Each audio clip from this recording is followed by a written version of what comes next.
Conceptual question number 11.7. YC configuration is used in amplified circuit. Amplifier circuit के अंदर common emitter configuration को हम ज़्यादातर इस्तेमाल करते हैं। इसकी क्या रीज़न है? हम कॉमन इमिटर कॉन्फ़िगरेशन को प्रैक्टिकल लाइफ में हम वाइडली हम ज़्यादातर इस्तेमाल इसलिए करते हैं क्योंकि कॉमन इमिटर कॉन्फ़िगरेशन से हमें करंट गेन, वोल्टेज गेन और पावर गेन हमें बाकी कॉन्फ़िगरेशन के लिहाज से हमें बहुत ज़्यादा मिलता है। सवाल ये पैदा होता है कि जो बाकी जो कॉन्फ़िगरेशन है, जैसे कि common base configuration, common collector configuration, उनके लिहाज से कॉमन इमिटर में कौन सी ऐसी ख़ास बात है जिसकी वजह से हमें करंट गेन, वोल्टेज गेन और पावर गेन हमें ज़्यादा मिलता है। अब हम इन डायग्राम्स की मदद से हम समझेंगे कॉमन इमिटर कॉन्फ़िगरेशन को क्यों प्रेफर करते हैं और कॉमन इमिटर कॉन्फ़िगरेशन से ये जो आउटपुट है that is power gain, current gain और वोल्टेज गेन हमें ज़्यादा मिलता है। इसकी क्या रीज़न है?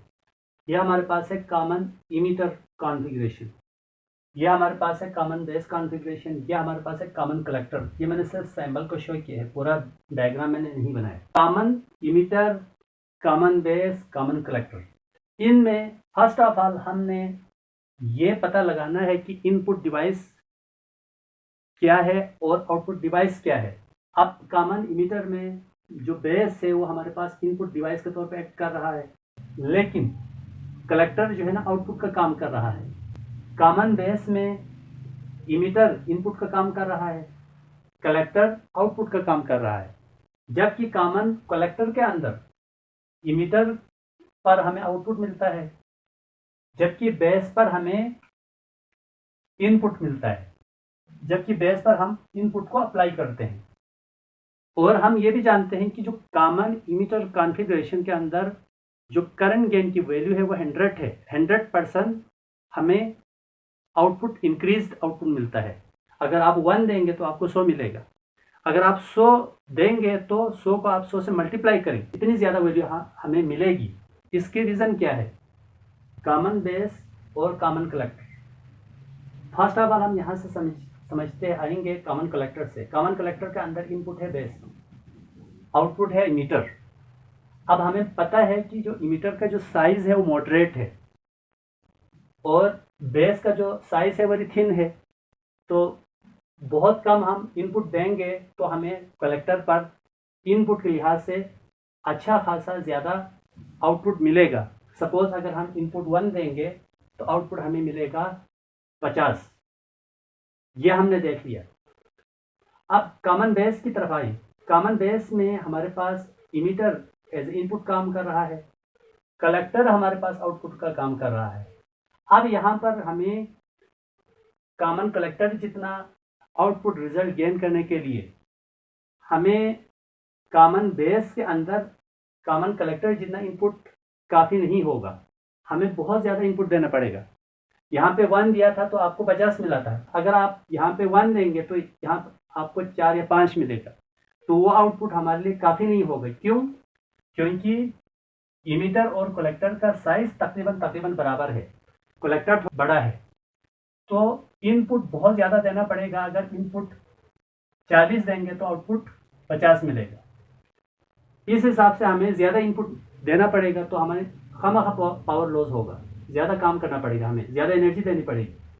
लेकिन कॉमन इमिटर को देखें, बेस वेरी थिन, इनपुट हमें कम देना पड़ेगा, कलेक्टर का साइज बहुत बड़ा है, तो हमें ज़्यादा चार्ज कैरियर आउटपुट पर मिलेगा, हमें ज़्यादा करंट मिलेगा। सो यहाँ 1 देंगे तो यहाँ 100 मिलेगा। इसलिए दैट इज़ वाई हम प्रैक्टिकल लाइफ में कॉमन इमिटर कॉन्फ़िगरेशन को अदर कॉन्फ़िगरेशन पर हम प्रेफर देते हैं, क्योंकि इन रीजंस की बिना पर हमें मैक्सिमम आउटपुट मिलता है as compared to other configuration. Conceptual question number 17.8. Why transistor is called current amplifying circuit? Transistor को हम करंट एम्पलीफाइंग सर्किट क्यों कहते हैं?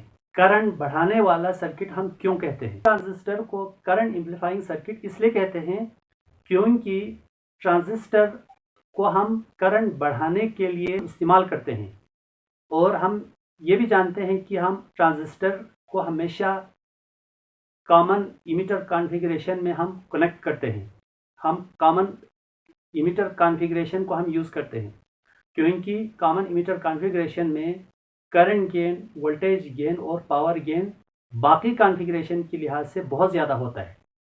और इनके जो रीजंस है वो हम पिछले जो कंसेप्चुअल क्वेश्चंस है उसके अंदर हमने दिया है। कॉमन इमिटर कॉन्फ़िगरेशन में जो बेस है वो एज इनपुट काम करता है। हम जानते हैं बेस थिन है और उसके अंदर लो कंसंट्रेशन ऑफ इम्प्योरिटी है। बेस को हम इनपुट के तौर पे हम ले रहे हैं, तो इसका मतलब ये है कि हम वेरी स्मॉल इनपुट हम देंगे ट्रांजिस्टर को, जबकि कलेक्टर को हम आउटपुट डिवाइस के तौर पे हम इस्तेमाल कर रहे हैं। तो हमें पता है कलेक्टर जो है लार्जर इन साइज होता है, जिसकी वजह से कलेक्टर का करंट बहुत ज़्यादा है, इसकी वजह से कलेक्टर का करंट बहुत ज़्यादा बढ़ जाता है। अगर आप इनपुट, चूँकि बेस है थिन है, अगर आप इनपुट को 1 देंगे तो कलेक्टर पर आपको 100 मिलेगा। अगर आप इनपुट 2 देंगे, कलेक्टर का जो करंट है, आउटपुट करंट है, वो हमारे पास 200 होगा। इस तरह से कॉमन इमिटर कॉन्फ़िगरेशन में जो ट्रांजिस्टर का जो करंट गेन बहुत ज़्यादा है, इसलिए हम ट्रांजिस्टर को करंट एम्पलीफाइंग या करंट बढ़ाने वाला डिवाइस भी कहते हैं। Now conceptual question of 17.9, the last conceptual question of this unit. A doped semiconductor silicon has 10 to the power 10 atoms and 10 trivalent atoms. If the temperature is 25 degrees centigrade, how many free electrons and holes are there inside the semiconductor? इस question के अंदर हमसे ये पूछा गया है, एक pure semiconductor है, उसका जो अमाउंट है वो है 10 की पावर 10, बहुत हाई वैल्यू है। तो इतने 10 की पावर 10 के अमाउंट में हमारे पास प्योर सेमीकंडक्टर है, यानी इंट्रिंसिक सेमीकंडक्टर है, दैट इज सिलिकॉन और जर्मेनियम एक्सेट्रा। इतने सेमीकंडक्टर एटम के अंदर हमने 10 की पावर 10 प्योर सेमीकंडक्टर एटम के अंदर 10 ट्राइवेलेंट एटम्स को ऐड करना है। ट्राइवेलेंट मीन्स जिनके आउटर, वो एटम जिनके आउटर मोस्ट शेल में 3 इलेक्ट्रॉन्स हो, उसको हम ट्राइवेलेंट कहते हैं। तो इतने 10 की पावर 10 प्योर सेमीकंडक्टर एटम के अंदर हमने 10 ट्राइवेलेंट एटम मिक्सिंग करना है, हमने ऐड करना है। तो उस सेमीकंडक्टर के अंदर कितने फ्री इलेक्ट्रॉन्स और होल होंगे? सबसे पहले हम प्योर सेमीकंडक्टर का केस लेंगे। प्योर सेमीकंडक्टर जिसमें डोपिंग से पहले का जो सेमीकंडक्टर है, जैसे कि सिलिकॉन और जर्मेनियम प्योर सेमीकंडक्टर है, इसको हम इंट्रिंसिक सेमीकंडक्टर कहते हैं। इंट्रिंसिक सेमीकंडक्टर को आप रूम टेम्परेचर पर रखें, दैट इज 25 डिग्री सेंटीग्रेड पे आप रखेंगे, तो number of free electrons and holes की तादाद इक्वल होंगे, क्योंकि रूम टेम्परेचर पर जो इलेक्ट्रॉन है वो एनर्जी गेन करता है, बट जो फॉरबिडन एनर्जी लेवल है वो लार्जर है, जिसकी वजह से इलेक्ट्रॉन्स जंप करेगा ऊपर कंडक्शन बैंड में जाने के लिए, ऊपर जंप करेगा कंडक्शन बैंड में जाने के लिए, बट लो एनर्जी की वजह से वो जंप नहीं कर पाएंगे। इस तरह से रूम टेम्परेचर पर इलेक्ट्रॉन और फ्री इलेक्ट्रॉन्स और होल की तादाद इक्वल होंगे प्योर सेमीकंडक्टर के केस में।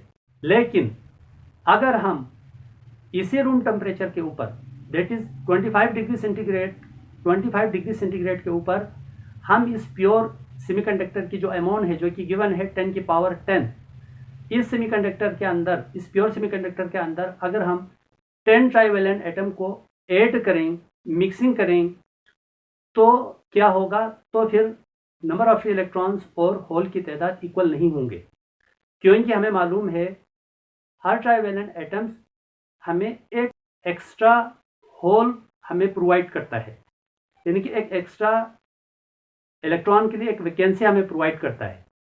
अगर इस टोटल तादाद में 10 ट्राइवेलेंट एटम्स है तो 10 एक्स्ट्रा होल्स वो हमें प्रोवाइड कर रहे हैं। इस तरह से 10 की पावर 10 प्योर सेमीकंडक्टर क्रिस्टल में रूम टेम्परेचर पर हम 10 ट्राइवेलेंट एटम को हम मिक्सिंग करेंगे, तो वो हमें 10 एक्स्ट्रा होल देंगे।